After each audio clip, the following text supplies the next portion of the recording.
A paz do Senhor a todos os irmãos que usam as revistas da Central Gospel, os irmãos da Advec. Eu sou o pastor Henrique, moro atualmente em Americana, São Paulo.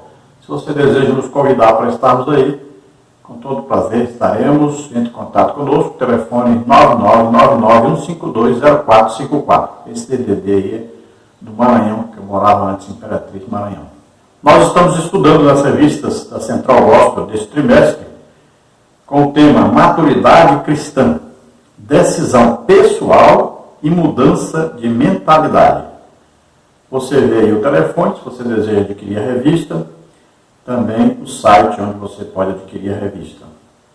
O comentarista deste trimestre é o pastor Joá Caetano. Hoje nós vamos estudar a lição 4 da Central Gospel, Etapas da Maturidade de Eliseu. Então vamos falar praticamente do discipulado, que Elias fez com Eliseu para que ele pudesse assumir o seu lugar. Eliseu não era profeta, não tinha conhecimento sobre o que era ser profeta. Ele cuidava de arar a terra com as juntas de boi que seu pai possuía. Não era pobre, já que tinham várias parelhas de bois. Então ele precisava ser treinado, precisava ter pelo menos um conhecimento mínimo, de ter um encontro pessoal com Deus, de se dedicar totalmente a Deus para assumir esta posição. Então Elias cuidou de fazer isso. E nós vamos ver as etapas pelas quais Elias levou Eliseu para passar por elas, para receber um treinamento. E nós vemos que ele fez um teste com Eliseu. Em todo lugar ele dizia, fica aqui que eu vou ali, para ver se realmente Eliseu queria aprender. Se Eliseu se humilhava realmente para poder receber um treinamento, receber uma unção de Deus, para que ele fosse reconhecido realmente por todos também, por onde passava, porque ali haviam escolas de profetas. E se você ver no mapa, é muito interessante que Elias fez ali um círculo, passando pelas cidades. Primeiro ele passou por Gilgal, depois por Betel, depois ele passou por Jericó e depois pelo Jordão. Em todos esses locais haviam escolas de profetas. Haviam profetas em treinamento. Veja que coisa impressionante. Deus não escolheu nenhum daqueles profetas. Então veja que Deus olha o coração, aí o desejo de servir a Deus. E Deus escolhe então um homem que estava ocupadíssimo. Deus não escolhe gente preguiçosa, vagabundo, gente que não quer fazer nada. Não, Deus escolhe alguém que está ocupado. Ele estava fazendo alguma coisa, estava muito ocupado arando a terra. E se estava arando porque ia plantar. Olha, a primeira cidade que passaram então, Gilgal, representa o lugar de aliança. Ali o povo de Israel fez uma aliança com Deus. Deixaram todos os seus atavios. Eles ali fizeram um novo concerto, uma renovação de concerto, renovação de aliança com Deus. Se circuncidaram, todos que não eram circuncidados.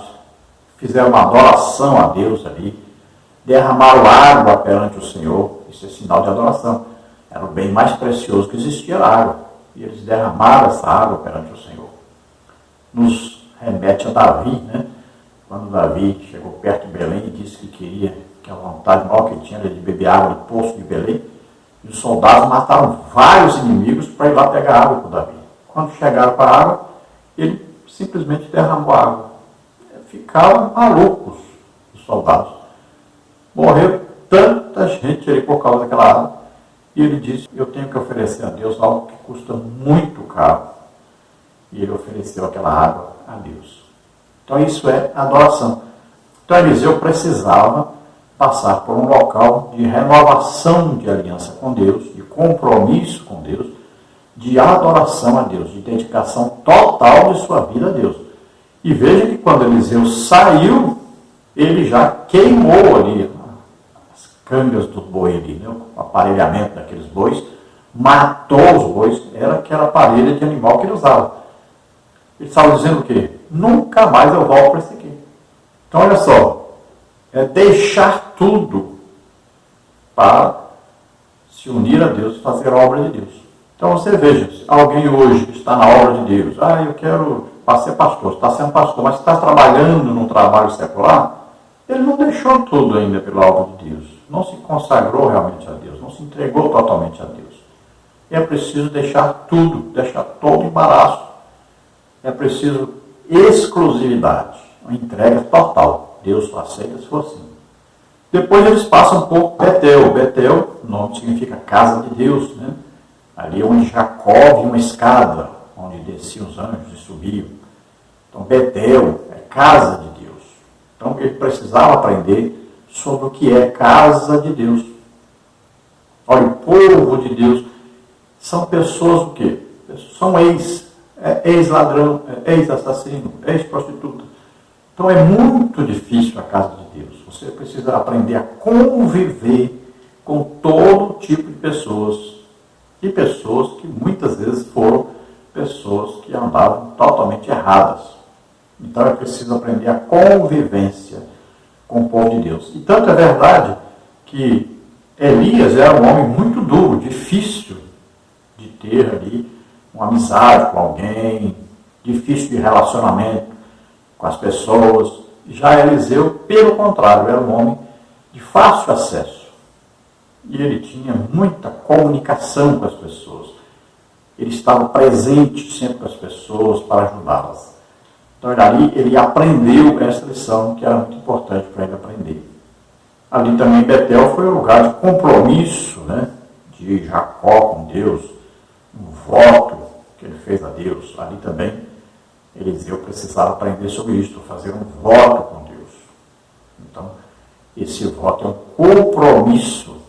Depois eles vão para Jericó. Jericó é uma cidade murada, é chamada Cidade das Palmeiras, olha só. Quem estava lá dentro da cidade, a cidade murada, havia um cheiro horrível. E do lado de fora, já um cheiro perfumado. Havia sombras, as palmeiras, né? Um lugar completamente diferente do que estava lá dentro. Então Eliseu ia aprender a conviver com duas situações diferentes. Um lugar onde as pessoas... Ele ia trabalhar com um povo que vivia na idolatria. Isso fedia diante de Deus, era nojento diante de Deus. E ao mesmo tempo ele trabalharia com pessoas que serviam a Deus, que adoravam a Deus. Então ele tinha que trabalhar com esse contraste total aí. Jericó, por ter uma muralha muito grande, muito protegida, significava que havia o quê? A necessidade de uma guerra para poder entrar, assim como Josué chegou ali, né? E aí Eliseu ia aprender que a guerra não é com armas humanas, mas com armas espirituais. Josué circulou aquela cidade, depois gritaram e as muralhas caíram. Foi o quê? Foi Deus que fez isso. Então ele precisava aprender a depender totalmente da ação de Deus. As suas armas eram espirituais e não carnais. Depois ele é levado ao Rio Jordão. E ali no Rio Jordão é a divisa de Israel. Ele tinha que aprender que havia uma linha que delimitava a sua ação, até onde ele poderia ir, até onde Deus desejava que ele fosse. Ali também ele foi aprender sobre milagre. Foi ali onde Elias tocou nas águas e as águas se abriram. Veja, ele foi aprender sobre coisas espirituais, coisas que ele não sabia nada sobre aquilo. Eram coisas superiores, sobrenaturais. Ali ele teve uma visão de Elias subindo ao céu. Veja só, ali ele teve o desejo de receber poder de Deus para o seu ministério. Então, era um aprendizado muito importante para Eliseu e todas essas etapas foram importantíssimas para ele. Ninguém já nasce sabendo tudo, ninguém já nasce estando pronto para exercer uma função para Deus, ninguém já nasce já pronto para ser profeta. Ele precisa de um treinamento, né? Ele precisa de um discipulado. Então, Eliseu, ele recebeu de bom grado, de coração aberto, esse discipulado, esse aprendizado com Elias, e ele teve então a sua maturidade espiritual para poder exercer o seu papel de profeta em Israel. Vamos ao texto bíblico básico da lição, que está em 2 de Reis 2, 5 a 11. Então os filhos dos profetas que estavam em Jericó se chegaram a Eliseu e lhe disseram: sabes que o Senhor hoje tomará o teu senhor por de cima da tua cabeça? E ele disse: também eu bem o sei, calai-vos. E Elias disse: fica-te aqui, porque o Senhor me enviou ao Jordão. Mas ele disse: vive o Senhor e vive a tua alma, que te não deixarei. E assim ambos foram juntos. E foram 50 homens dos filhos dos profetas, e de longe pararam defronte, e eles ambos pararam junto ao Jordão. Então Elias tomou a sua capa, e a dobrou, e feriu as águas, as quais se dividiram para as duas bandas, e passaram ambos em seco. Sucedeu, pois, que, havendo eles passado, Elias disse a Eliseu: pede-me o que queres que te faça, antes que seja tomado de ti. E disse a Eliseu: peço-te que haja porção dobrada de teu espírito sobre mim. E disse: coisa dura pediste. Se me vires quando for tomado de ti, assim se te fará. Porém, se não, não se fará. E sucedeu que, indo eles andando e falando, eis que um carro de fogo, com cavalos de fogo, os separou um do outro, e Elias subiu ao céu num redemoinho.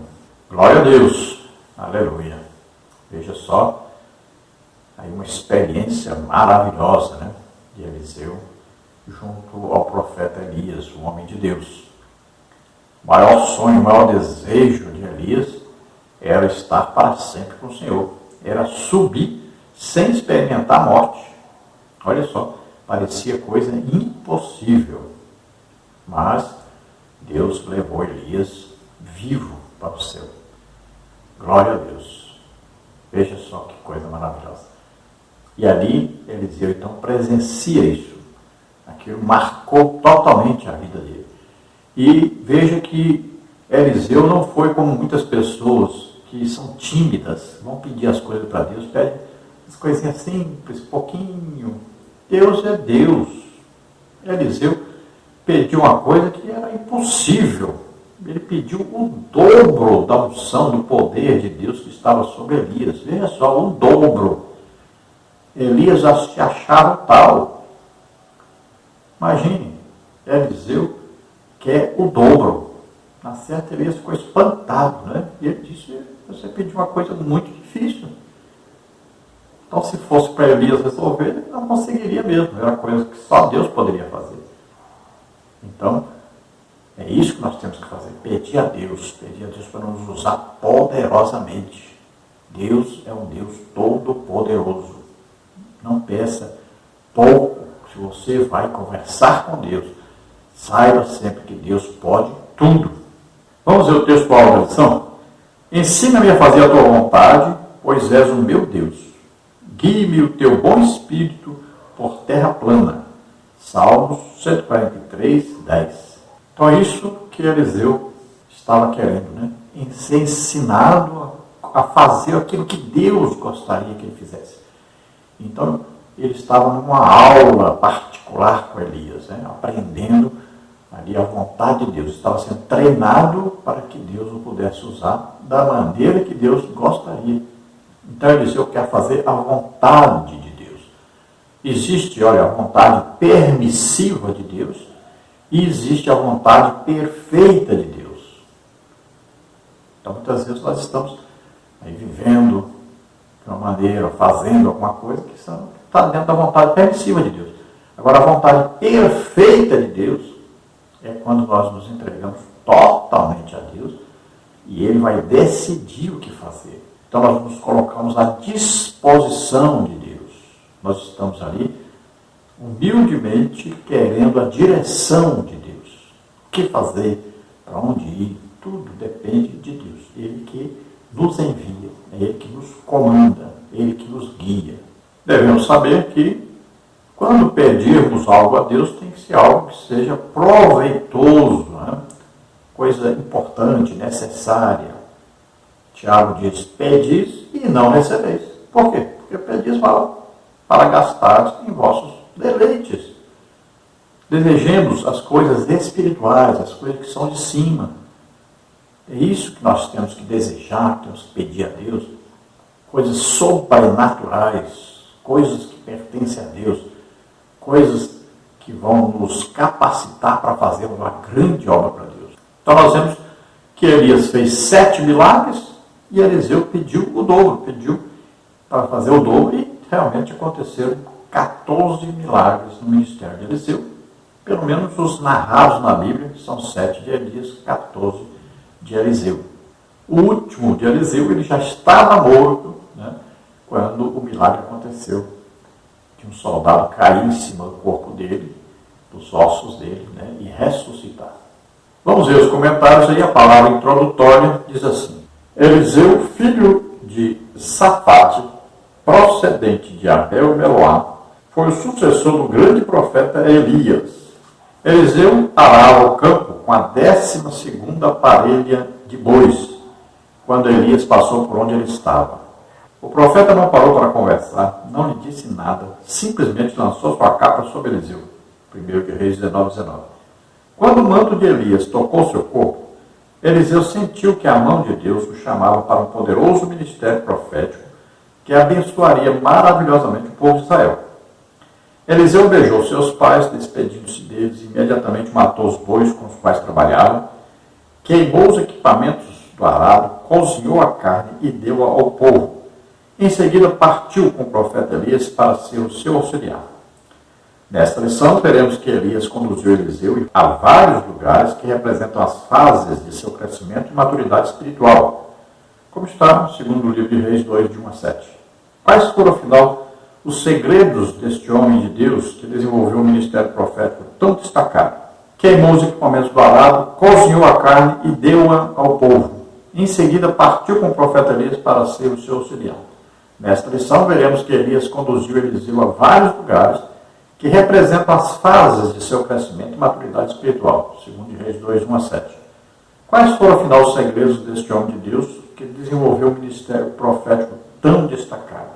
Então você vê no mapa aí, né, onde ficava Abel-Meloá, onde Eliseu nasceu, onde ele morava. Então ele foi chamado para ser sucessor de Elias. Por quê? Porque Elias não estava mais tolerando aquela vida de profeta ali. Ele tinha já se cansado de insistir com Acabe para ele se converter, para ele se arrepender, para ele deixar a idolatria. Jezabel estava ali matando os profetas do Senhor. Ele se cansou, milagres aconteceram, eles não se arrependeram, não se converteram. Ele desafiou os profetas de Baal, de Azerá, venceu o desafio, matou todos eles. E a rainha jurou matá-lo, estava aquela desavença, aquela coisa terrível. Ele não poderia matar o rei nem a rainha, por causa da autoridade que eles tinham sobre o país. Então Elias já estava cansado e pediu a Deus que ele queria morrer. Na verdade, quando ele disse que queria morrer, Deus sabia que ele não queria morrer, ele queria ir para o céu. Queria estar com Deus definitivamente. E foi o que Deus fez. Deus o levou sem ele provar a morte. Então, antes de Deus o levar, Deus disse para ele: vai lá, e chamou Eliseu para ficar no seu lugar. Quando ele chega onde Eliseu estava arando a terra, né, já estava na 12ª parelha de bois, né, a junta de bois ali arando a terra, e Elias não disse nada, Elias só pegou sua capa e jogou em cima de Eliseu. E ele disse: você sabe o que eu te fiz, né? Sei. Então ali significava que ele estava passando o seu ministério, porque a capa era um instrumento que Elias usava para que os milagres acontecessem. Assim como Moisés usava lá um cajado, né? Assim como o cabelo de Sansão era a comprovação da assunção do seu poder. Se ele perdesse o cabelo, ele perdia aquele poder. Então nós vamos ver, durante os ministérios do Antigo Testamento, que haviam objetos ligados ao ministério de cada um. No Novo Testamento já não tem mais isso, não existe mais isso, né? O Espírito Santo mora em nós, dentro de nós. Nós somos templos do Espírito Santo. Então, quando nós colocamos a mão sobre a cabeça de alguém, ali a unção, o poder de Deus vai ser transferido ali para que algo aconteça naquela hora. Né? O poder de Deus entrará em operação. No Novo Testamento já é a pessoa que é ungida pelo Espírito Santo e Deus opera através dessa pessoa com os dons do Espírito Santo que vão operar. Agora, a pessoa que não tem ainda o dom do Espírito Santo, de milagres, de curas, então, essa pessoa, mesmo assim, pode ser usada em sinais, prodígios, maravilhas, como está em Marcos 16. É para todos os crentes. Todos podem pôr a mão sobre alguém e a pessoa ser curada. Não é dom é a multiplicação disso. É quando a pessoa ora por várias pessoas, mais de 100, 200 pessoas são curadas. Aí já é dom. Agora, uma pessoa, se orar para uma pessoa, 2, 3, 4, 5, aí for visitar alguém, orar e a pessoa ser curada, isso é sinal do crente. Expulsar demônio é para todo crente. Já o dom de discernir espírito já é para quem tem o dom de discernimento de espírito. Então, sempre o dom é a multiplicação do sinal. Todos os crentes podem e devem ser usados em sinais, prodígios, maravilhas. Agora, dom do Espírito Santo não são todos que recebem. Então nós vamos aprender com Eliseu, né? Porque ele recebeu o que pediu, porque ele entregou totalmente a vida a Deus. Veja que ele queimou o carro de boi, matou os bois, ofereceu e ainda deu para o povo, ajudando ainda as pessoas. Veja que ele deixou tudo para trás, sua família, seus pertences, seu trabalho, tudo. Ele se entregou totalmente a Deus. Então a maneira de Elias aí foi essa, né? Ele não falou nada, jogou a capa lá em cima do Eliseu, pronto. Ele estava sendo agora escolhido para ser profeta em lugar de Elias. Então Eliseu se despediu de seus pais, os beijou, né? Matou os bois, queimou ali a parede que ele usava, né? Que chamava de canga, né? Para os bois, para puxar o arado, queimou aquilo tudo, oferecendo já um sacrifício a Deus, o seu trabalho oferecido a Deus. É por isso que quando Elias diz, fica aqui que eu vou ali, ele diz, mas que isso, eu já queimei lá os aparelhos do boi, já matei os bois, acabou.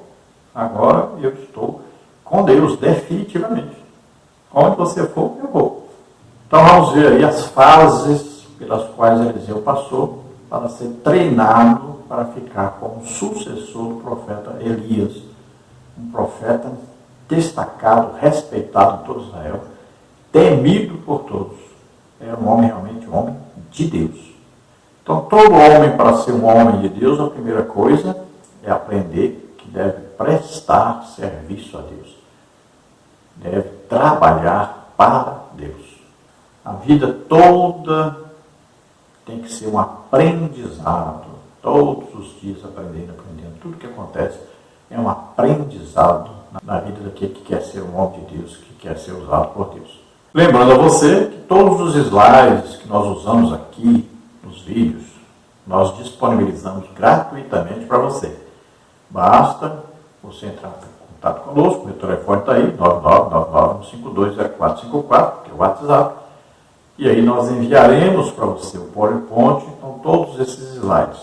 Te pedimos aí, dê um like aí, se inscreva em nosso canal, divulgue esse trabalho para que outros também possamos aprender juntos. Vamos então ao tópico 1, Gilgal. É preciso remover o opróbrio. A primeira etapa de crescimento na vida de Eliseu começou em Gilgal. Elias ordenou que seu ajudante ficasse naquele lugar até que ele chegasse ao Jordão. Eliseu disse que não ficaria, mas que seguiria seu mentor aonde ele fosse. Naquele lugar fantástico, onde o poder de Deus se manifestara diante dos olhos maravilhados dos israelitas, começou o treinamento, o aprendizado, o processo de maturidade de Eliseu. O memorial com as 12 pedras retiradas do rio Jordão, no tempo de Josué, ali estava como sinal a fim de que todos soubessem do que Deus havia feito com seu povo, abrindo o Jordão no tempo da colheita, quando suas águas transbordavam por todos os lados. Josué 3,15. Então veja que a primeira etapa, então, do treinamento de Eliseu foi a cidade de Gilgal. Gilgal, muito importante, muito comentado na Bíblia, lembrando aí que foi o lugar onde Josué colocou ali, na beira do rio, né? Ali as pedras, né? 12 pedras simbolizando ali o poder de Deus que os fez atravessar o Jordão e entrar na terra prometida. Então era um memorial. Veja só, memoriais. A vida cristã, ela é constituída de memoriais. Você vai criando memoriais. O dia que eu fui salvo. O dia que eu fui batizado nas águas. O dia que eu fui batizado com o Espírito Santo. O dia que eu fui curado de doença tal. O dia que eu fui liberto de tal coisa. O dia que Deus me livrou de um acidente. O dia que Deus me deu um emprego bom e tal. Você vai lembrando, isso são memoriais na nossa vida. Nós vamos guardando, são memoriais. Coisas importantíssimas para a nossa fé. A gente deve ser sempre grato a Deus.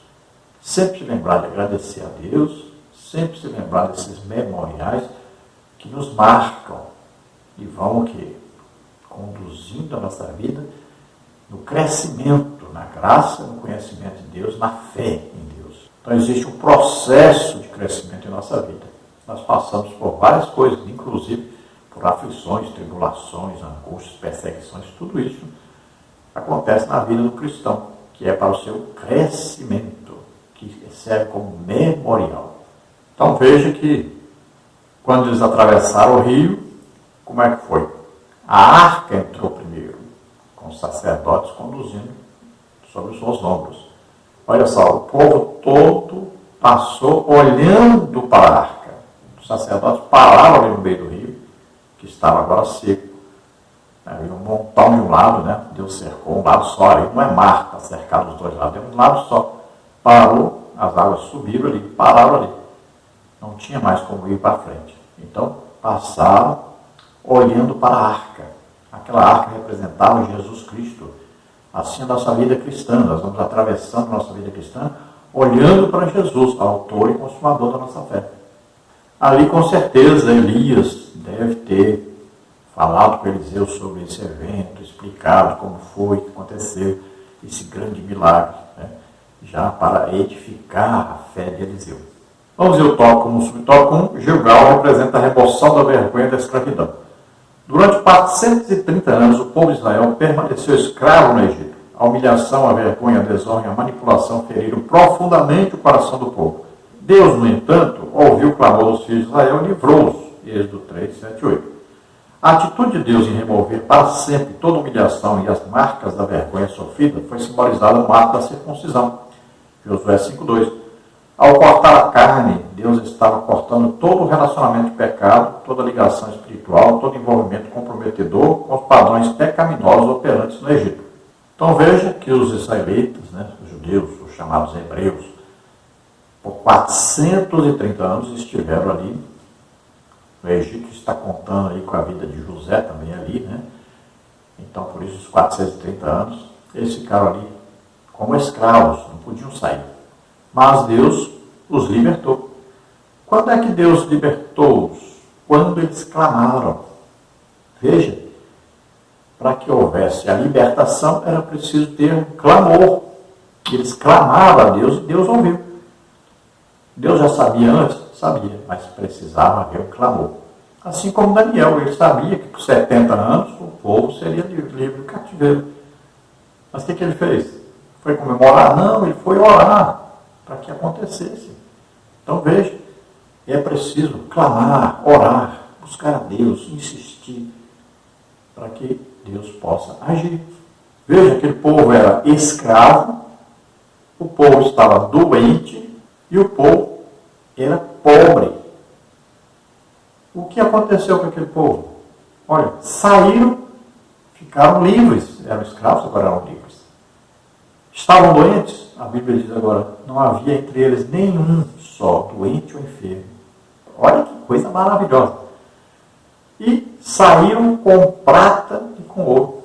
Foram na casa dos egípcios, pediram lá prata, ouro, pegaram um monte de ouro, prata, saíram ricos.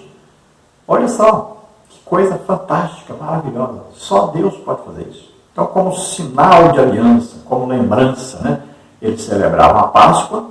Então, Gilgal era lugar de celebrar a Páscoa. E ali foi celebrada a Páscoa. Era lugar de renovar a aliança, era lugar de circuncisão, Veja, tudo isso estava sendo ensinado a Eliseu, ali em Gilgal. Era lugar de adoração, prestar culto a Deus, derramar água perante Deus. Então, lugar de adoração. Tudo isso Eliseu estava aprendendo. E nós temos que aprender essas coisas. Nossa circuncisão é no coração. Veja só. Nossa Páscoa não é aquela Páscoa. Nossa Páscoa é a Santa Ceia. Veja só. A nossa circuncisão é no coração e acontece o nosso compromisso com Deus, com a igreja, é no batismo nas águas. Então é começar uma vida nova, completamente nova agora com Deus. No tópico 1, subtópico 2, Gilgal representa o lugar da libertação. Caminhando por Gilgal, o jovem Eliseu lembrava que ali onde ele estava, uma nação inteira fora operada por Deus. O lugar do sacrifício que marcou a vida de cada israelita foi onde Deus escolheu ensinar Eliseu que existe um preço a ser pago. O vocábulo Gilgal é a palavra hebraica de onde procede o termo Golgolete, que significa Gólgota, caveira, ou cabeça, no Monte da Caveira, no Gólgota. Cristo morreu pelos nossos pecados, Romanos 5,6. Deus exigiu o derramamento de sangue para a salvação e redenção da humanidade. Não havia outro meio, nem alternativa, Hebreus 9,22. Nesse sentido, a passagem de Eliseu por Gilgal faz-nos entender que a caminhada cristã passa pelo entendimento de que precisamos receber, antes de tudo, o sacrifício de Cristo na cruz, que nos remove o pecado e todo o peso de vergonha. Então, ali, oferecer o sacrifício a Deus em Gilgal, aí então Eliseu estava aprendendo que a vida com Deus exige sacrifício. Tenha certeza disso. Não existe manifestação de Deus sem sacrifício. Olha, para nós sermos salvos, Jesus fez o sacrifício único, perfeito, eterno, de morrer por nós na cruz. Agora, se nós queremos ser usados por Deus, fazemos uma grande obra para Deus, se nós queremos realmente que Deus opere maravilhas através de nós, saiba de uma coisa: não existe manifestação de Deus sem sacrifício. Deus exige sacrifício. Então, você tem que se entregar totalmente.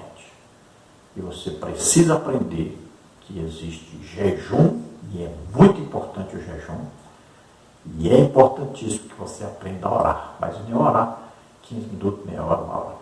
É orar várias horas por dia, se levantar de madrugada para orar todos os dias. Isso é importantíssimo na sua vida. Se você olhar, todos os homens de Deus na Bíblia, eles tinham os momentos de madrugada com Deus. Todos eles.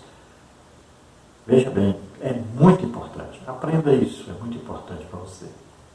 E eu estou incluindo nisso o próprio Jesus, de madrugada também orava. No tópico 2, nós temos Betel, a casa de Deus. É preciso fortalecer-se. A segunda etapa do amadurecimento espiritual de Eliseu deu-se em Betel, que significa casa de Deus. Elias ordenou que seu ajudante ficasse naquele lugar. Eliseu disse que não ficaria, mas que seguiria seu mentor aonde ele fosse. O lugar do encontro de Jacó com o Senhor chamava-se Luz. O nome foi mudado para Betel pelo patriarca após o encontro com o Senhor. Gênesis 28, 19. Jacó declarou que aquele lugar, Betel, era muito especial, temível e sagrado. Ele descobriu que em Betel, na casa de Deus, o pecador é bem-vindo, referindo-se à situação em que ele mesmo se encontrava. Ele também descobriu que em Betel, os anjos estão presentes para ministrar. Na casa de Deus, o próprio Deus está presente, Abacuque 2,20, para revelar-se, abençoar, estabelecer alianças e fazer promessas. Então vemos que esse local foi onde Jacó esteve, chamava-se Luz. Jacó mudou o nome para Betel. Aí Bet é casa, El, Deus. El é Deus Todo-Poderoso. Né? Então aí é a casa do Deus Todo-Poderoso. Então Betel, casa de Deus. Assim como Bet-Fagé, Bet, casa. Fagé, figo, então, casa de figo.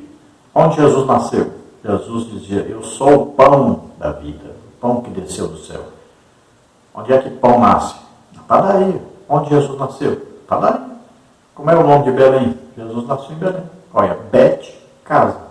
O nome é Betlehem. Betlehem é pão. Casa de pão. Padaria. Então ali, novamente, Elias está testando Eliseu. Diz: fica aí que eu vou ali.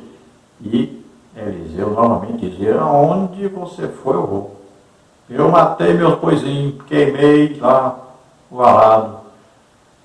Não volta atrás. Agora é para frente e sempre com Deus. E eu quero aprender mais. É isso que Eliseu queria dizer. Então, Betel, casa de Deus, significa então aí o lugar de contato com Deus. Né? Os anjos ali desciam e subiam quando Jacó estava ali. Onde Jacó fez um voto a Deus. Então era um local de ter ali um encontro com Deus em adoração, fazer um voto, um compromisso com Deus, né? E significando também um lugar de comunhão com Deus e também com os outros.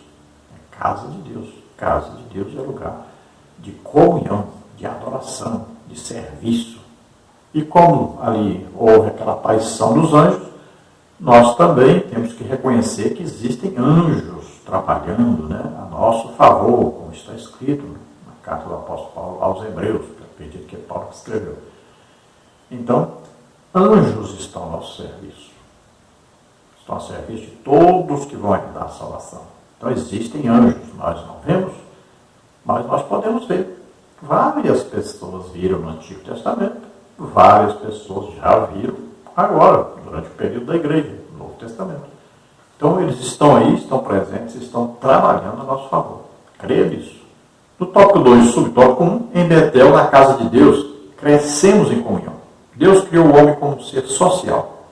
Temos necessidade de estar juntos, relacionarmos-nos mutuamente, e a igreja, o corpo de Cristo, possibilita-nos crescer na comunhão uns com os outros.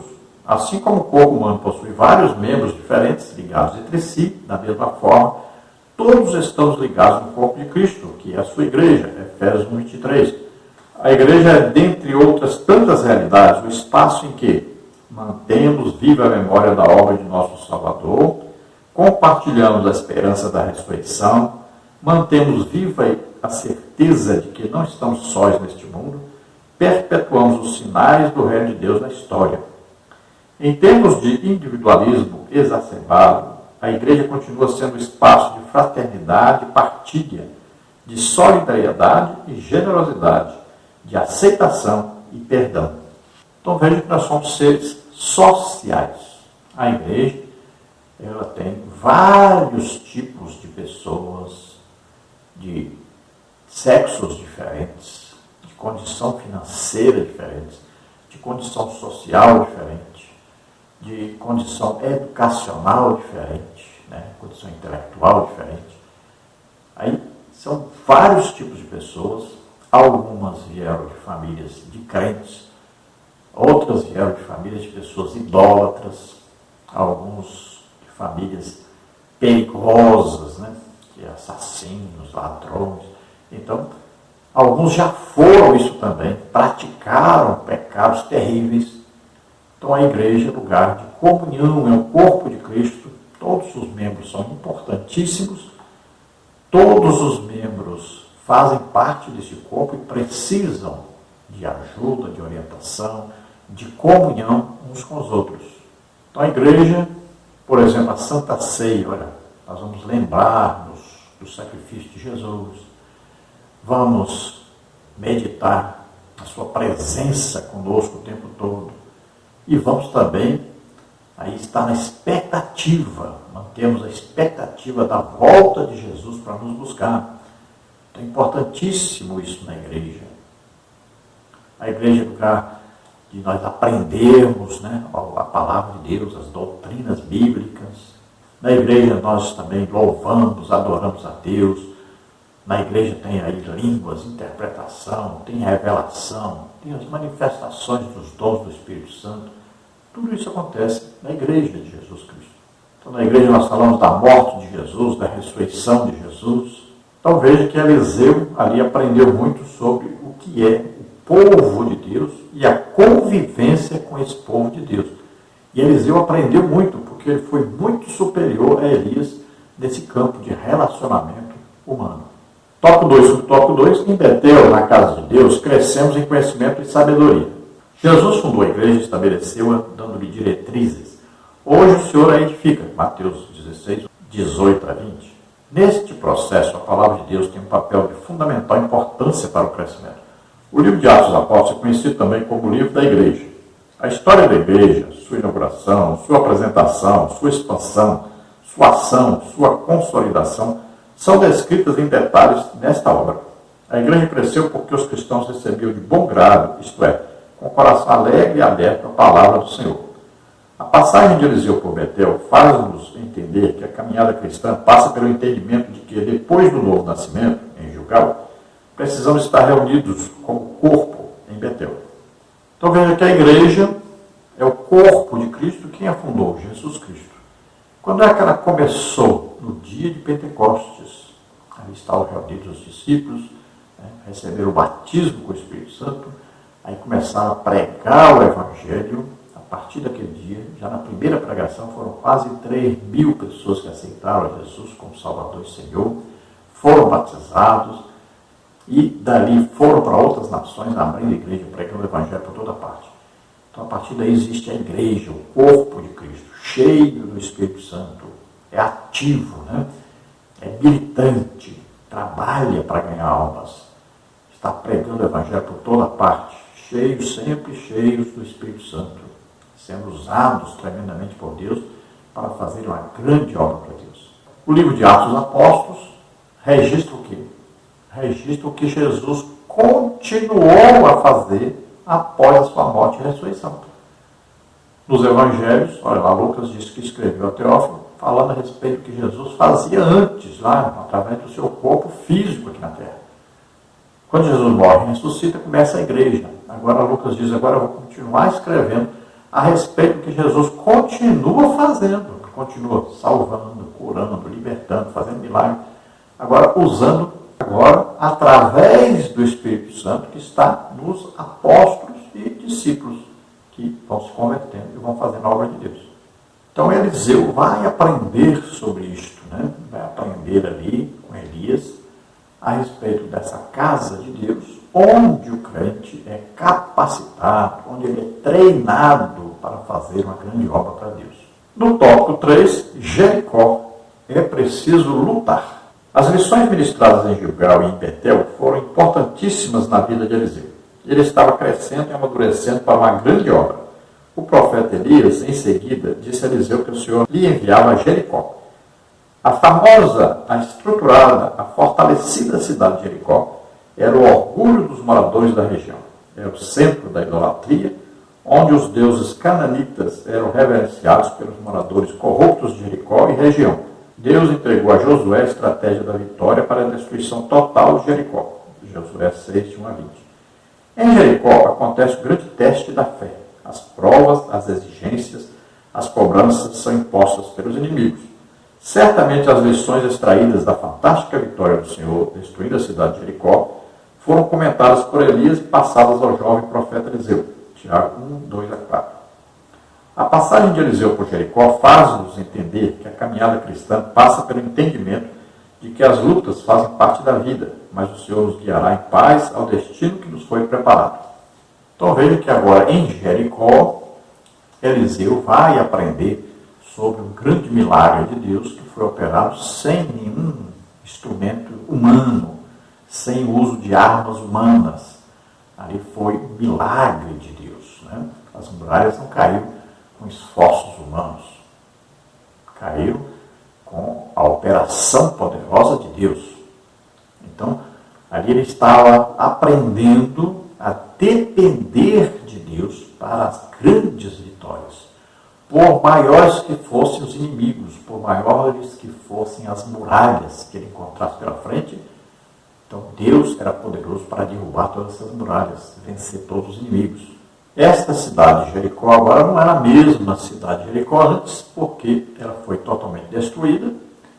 Josué também amaldiçoou quem a construísse novamente no mesmo local, e aquele que tentou foi amaldiçoado realmente. E agora eles construíram uma outra Jericó. Mas, de qualquer forma, ali haviam as palmeiras, lugar de descanso, de sombra, de encontrar a paz, descanso em Deus. Reconstruir os seus muros, ali tudo aquilo ali significava, então, que lá dentro existiam os inimigos, existiam pessoas idólatras, existiam pessoas que queriam se distanciar daqueles que estavam lá de fora. Aqueles muros faziam separação. Então ali havia um contraste muito grande entre lá dentro dos muros e lá fora com as palmeiras com ar puro. Então Eliseu foi treinado para saber que ele enfrentaria esse tipo de situação. Ao mesmo tempo teria que conviver com pessoas que não queriam comunhão com ninguém que tivesse Deus na sua vida, e ao mesmo tempo encontraria também pessoas que tinham comunhão com Deus. Ele tinha que conviver tanto com uma quanto com as outras também. No tópico 3, subtópico 1, temos uma certeza: as lutas fazem parte da vida. Assim como o povo de Israel lutou corajosamente para conquistar Jericó, toda pessoa que deseja evoluir e superar dificuldades terá de lutar. As batalhas começaram a partir da queda. Ali no Éden surgiram os 3 principais inimigos da humanidade: o diabo, 1 de Pedro 5,8, o pecado, Hebreus 12,1, e a morte, 1 Coríntios 15,26. Deus chama o homem, a mulher e a serpente e declara que a partir daquele momento começava a guerra das sementes. Gênesis 3,15. Uma das primeiras lições do treinamento é saber ter consciência de que existe uma batalha terrível acontecendo agora mesmo. Então o diabo, o pecado e a morte são os 3 inimigos principais do ser humano e devem ser enfrentados. Olha lá, como é que vamos enfrentar? É simples. Está escrito na palavra de Deus. Nós nos achegamos, nos aproximamos, temos comunhão com Deus, depois nós resistimos ao diabo e ele foge de nós. É assim que funciona. Então, quanto mais próximos de Deus, olha, nós vamos vencer o pecado, vamos vencer o diabo e vamos vencer a morte, porque nós vamos ser arrebatados, vamos morar para sempre com Deus. Morte é apenas física se acontecer antes do arrebatamento, mas nós estaremos para sempre com o Senhor. Aí vamos ver o subsídio aí. Quais são as batalhas que acontecem agora mesmo? Então, a batalha entre Deus e Satanás, segundo Tessalonicenses 2, o combate entre a luz e as trevas, João 12,35, a luta entre o Espírito e a carne, Romanos 8,5, a guerra entre os anjos e os demônios, Apocalipse 12,7, e o conflito entre o bem e o mal, Romanos 7,19. Então veja que está acontecendo aí lutas, batalhas, todo o tempo. E quem entra para o corpo de Cristo está entrando para uma guerra. E é uma guerra espiritual. E você tem visto, como a guerra está acontecendo, por exemplo, no Brasil. É uma guerra espiritual, é uma luta, sempre uma luta. Ali o diabo tentando de todas as maneiras dominar o povo de Deus. Você tem que enxergar isso. Existe essa realidade que precisa ser enxergada por todos os crentes. Está acontecendo uma batalha espiritual e nós temos que vencer. E nós vencemos com jejum, com oração, com pregação do Evangelho, com vida santa, combatendo e vencendo o pecado. No tópico 3, subtópico 2, temos uma arma, a língua. O Senhor estabeleceu uma exigência que determinaria a vitória na grande batalha pela conquista de Jericó. Todos deveriam ficar em absoluto silêncio até que Josué lhes ordenasse gritar o brado da vitória. Josué 6,10. O homem e a mulher que desejam crescer em maturidade precisam aprender a dominar sua língua. As palavras que proferimos ou deixamos de proferir podem determinar a vida ou a morte. Como cristãos, não podemos fazer mau uso da língua. Mateus 15,18. Devemos usá-la para bendizer, abençoar, curar, consolar, aconselhar, exortar, animar e glorificar.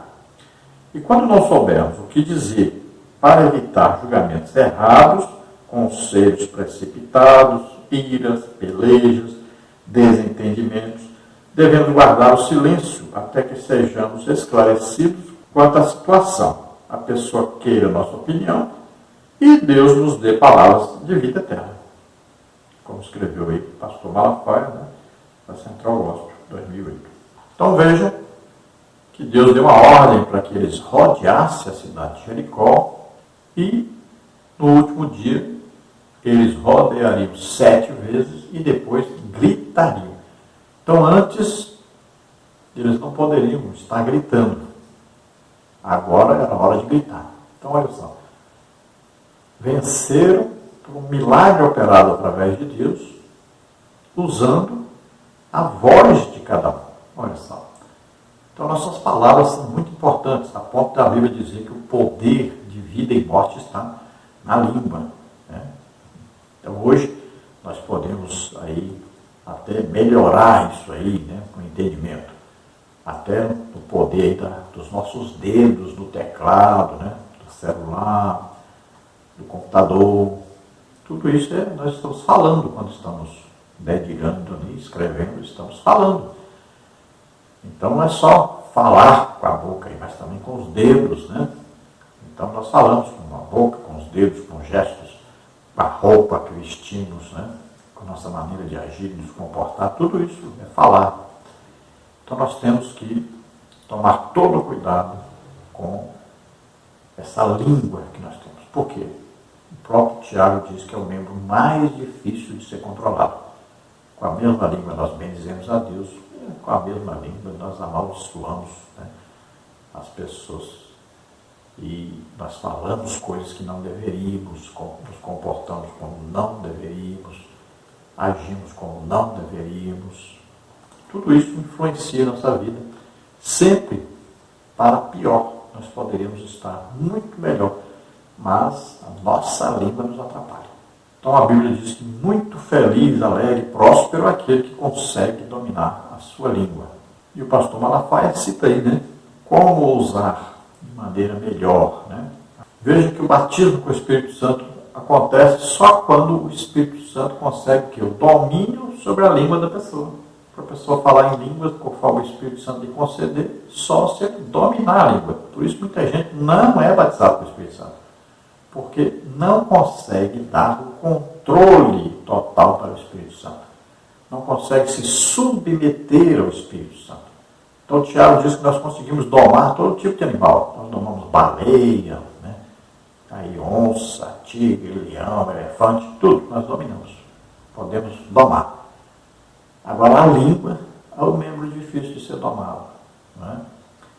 Então, quando a pessoa é batizada com o Espírito Santo, é porque a pessoa se entregou totalmente, se submeteu totalmente ao controle do Espírito Santo, que até a língua foi dominada, foi domada agora, e vai falar aquilo que o Espírito Santo colocar ali para ser falado. Aí nós falamos uma língua espiritual, sobrenatural. No tópico 4, Jordão, é preciso manter-se fiel até o fim.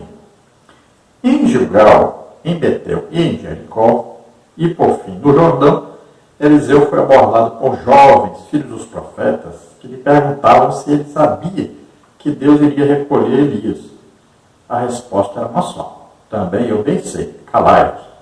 Segundo o livro de Reis 2:5. Todos acompanhavam a jornada de Elias e Eliseu, reconhecendo que Elias era o profeta posto pelo Senhor para treinar e preparar Eliseu para o ministério. Deus utiliza pessoas, tanto homens como mulheres, para ajudar-nos na caminhada rumo à terra prometida. Elias e Eliseu passaram então por Gilgal, Betel, Jericó e agora era a vez do Jordão. Ali havia uma escola de profetas. Imagine, aqueles jovens já sabiam que Elias estava treinando Eliseu para ficar no seu lugar. Imagine que coisa. Eles estavam ali estudando, eram filhos de profetas, se esforçando por serem profetas. Nenhum deles foi aprovado por Deus. Já pensou que coisa tremenda? Na igreja acontece muito isso, né? Muitas pessoas se julgam aí merecedoras de serem obreiros, de serem pastores, de serem líderes. Então se julgam merecedores. Mas Deus não age por méritos humanos. Deus não age por causa da sua intelectualidade. Olha, o homem mais usado em avivamento por Deus não sabia nem ler nem escrever direito. Foi o William Seymour, lá no avivamento da Rua Azusa. Um ex-escravo. Veja só. Um homem que, segundo se diz, 7 dons do Espírito Santo operavam através dele. que 4 dons ministeriais operavam através dele. Veja só, um semi-analfabeto. Deus escolhe, Deus olha o coração, o desprendimento, o desejo de servir realmente a Deus, totalmente a Deus. É uma entrega total a Deus. Então parece que eles queriam testar Eliseu, se Eliseu já tinha recebido a revelação de Deus, assim como eles tinham recebido. Nós recebemos a revelação que hoje Elias será tomado e ser levado para o céu. Será que Eliseu, que está sendo treinado, também recebeu a revelação? Será que ele é de Deus mesmo? E Eliseu disse, eu sei disso também. Fiquem quietos, calados. É como se Eliseu estivesse dizendo, é evidente que eu sei. Eu fui realmente escolhido por Deus. Estou sendo treinado para ficar no lugar de Elias. Então, eu sei disso também. Então, veja, Deus usa pessoas para nos auxiliar, nos ajudar. Muitas vezes na igreja, Deus tem a pessoa para fazer uma grande obra para Deus, mas a pessoa não é usada. Porque a liderança que deveria enxergar, muitas vezes orou, pedindo essa pessoa, a pessoa chegou e a pessoa não reconhece que essa pessoa foi chamada por Deus para fazer uma grande obra ali, porque a sua medida é diferente da de Deus. Ele não compreende as coisas de Deus. Ele não tem o discernimento correto. Então ele quer uma pessoa do seu jeito e não do jeito de Deus. Veja só que coisa impressionante, acontece muito isso. Deus envia a pessoa e a pessoa fica lá e acaba, às vezes, saindo de lá, porque não foi recebida como homem enviado por Deus. No tópico 4 ainda, subtópico 1, temos um destino, o céu. Diante do Jordão aconteceu mais um ato profético. Elias tomou a sua capa e, depois de dobrá-la, tocou nas águas do rio. O poder de Deus se manifestou, abrindo as águas, separando-as e secando o seu leito, para que seus 2 escolhidos, seus profetas, passassem a pé. Segundo de Reis 2,7. Do outro lado, Elias dirigiu-se a Eliseu, solicitando, pede-me o que queres que te faça, antes que seja tomado de ti. Segundo de Reis 2,9. Eliseu pediu. Elias declarou que aquele pedido era bem difícil de ser realizado, mas não impossível. Havia apenas uma condição. Eliseu teria de estar junto dele e testemunhar o momento em que ele seria levado pelo Senhor. O texto bíblico dá-nos ciência de que Elias subiu ao céu num redemoinho, segundo de Reis 2,10. Iniciava-se então a jornada de Eliseu sem o seu mentor. Interessante notar que Josué e o povo de Israel se preparavam para tomar posse da terra prometida no mesmo lugar, no Rio Jordão. A passagem de Eliseu pelo Jordão faz-nos entender que a caminhada cristã passa pelo entendimento de que nosso tempo neste mundo cessará, mas seremos arrebatados pelo Senhor se nos mantivermos fiéis até o fim. Então veja que coisa impressionante, né? Elias pegou a capa, dobrou, tocou-lhe nas águas do Rio Jordão e as águas se abriram. Então Deus, como usou o cajado de Moisés, está usando agora a capa de Elias. Então Eliseu fica olhando aquilo ali e acompanha Elias. Elias atravessa o rio e Eliseu vai atrás. Os jovens ficavam olhando de longe, vendo o que estava acontecendo. Então passaram para o outro lado do Rio Jordão. Ali no mesmo Jordão, onde Deus abriu também o Rio Jordão para Josué passar com todo Israel para entrar e possuir a terra prometida. Agora, novamente o Jordão é aberto e Elias passa junto com Eliseu para o outro lado. E ali, então agora Elias se dirige a Eliseu e diz para ele, olha, pede o que você quiser agora. Como se estivesse dizendo, pede para Deus.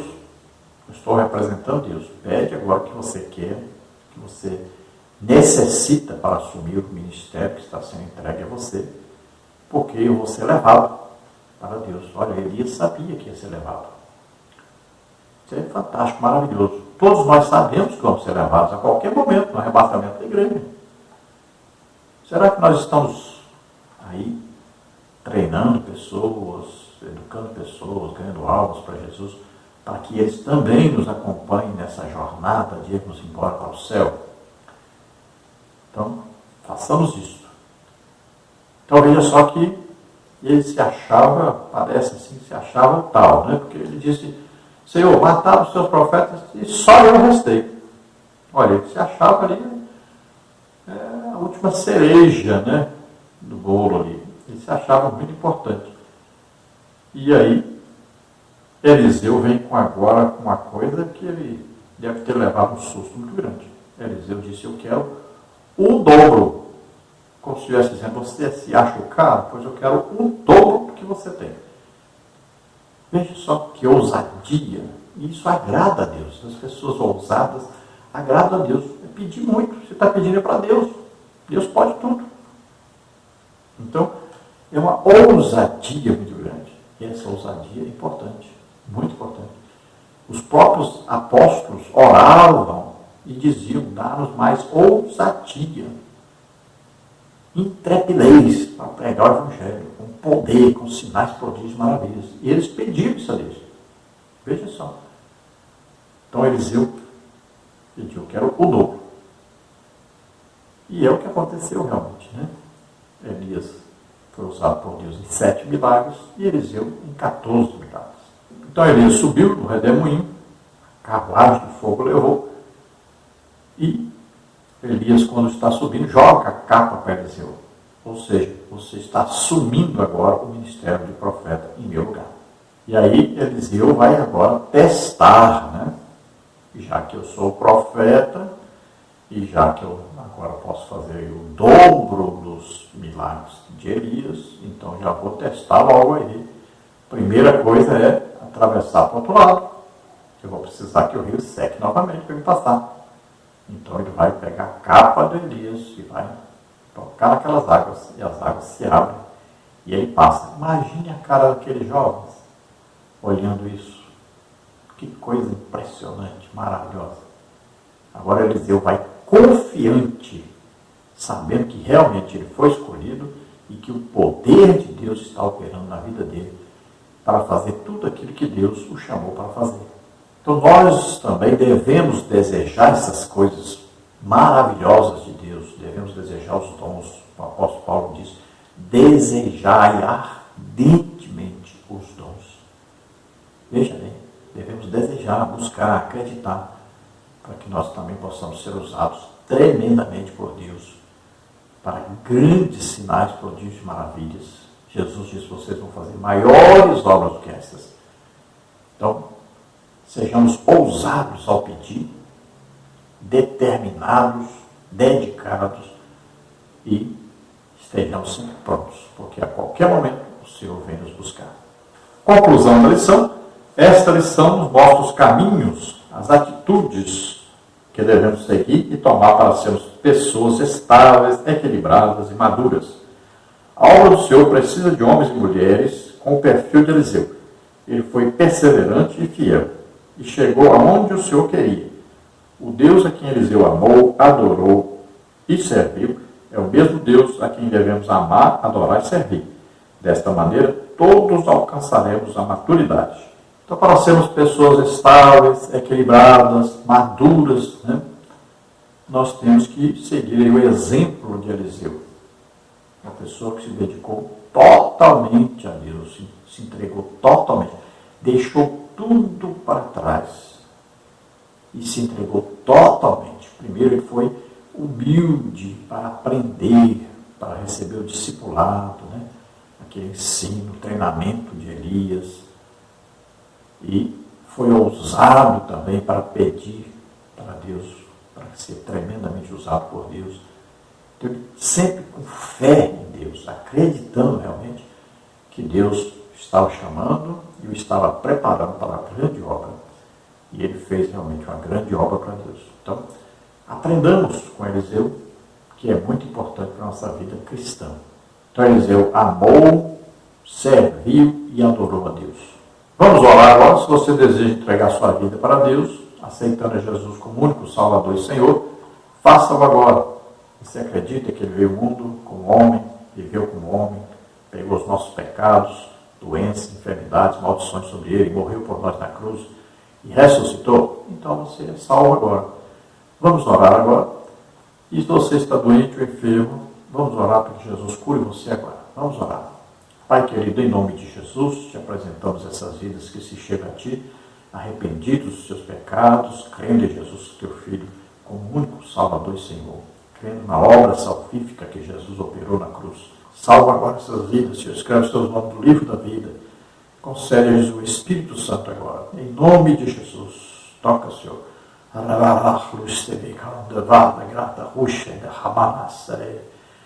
Em nome de Jesus, siga agora com fé e confiança no Senhor, sempre amando o Senhor, servindo ao Senhor, adorando ao Senhor.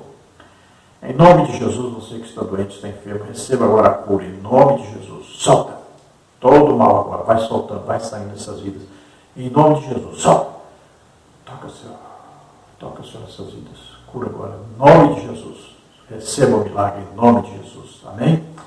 Glória a Deus. A paz do Senhor a todos os irmãos. Esperamos ter ajudado os irmãos.